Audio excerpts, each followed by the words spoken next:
One of the challenges that I gave at the annual conference 2017 as part of my Episcopal address was to do something new, do something bold, do something creative in this next ministry year. So here it is, we as a cabinet, we're outside of the area center. We're here in the Cleveland area, in the North Coast District. We're doing something new, we're doing something bold, we're doing something creative as we are engaging in ministry ourselves. We primarily serve as an UMVIM center, United Methodist Volunteer and Mission Center, which means that people are coming to us for their outbound mission service trips. So if your local church has been going to Michigan or Haiti and you're staying somewhere, and we're that kind of place where you stayed. We are a hosting and receiving center. When our volunteer teams arrive here, we then assign them to appropriate teams and then manage those projects, make sure that the supplies are on site and so forth.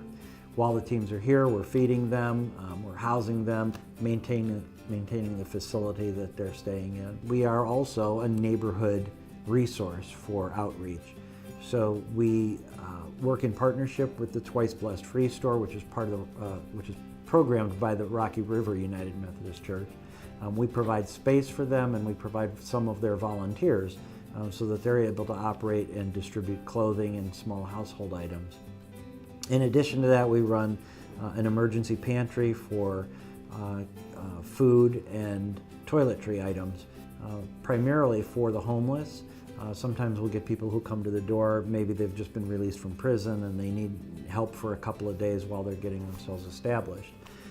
In addition to those things, we're connected with the Ganta Mission in Liberia, so when you come to stay at the Nehemiah Mission of Cleveland and you pay tuition for covering your housing and your supplies and so forth while you're here, we're taking 10% of that and putting it into a reserve fund that we're using to help our brothers and sisters in Ganta, Liberia, where they're running a hospital, a school, and a church and an agricultural program. As a cabinet, a large part of our work is supervising the ministry of pastors and churches.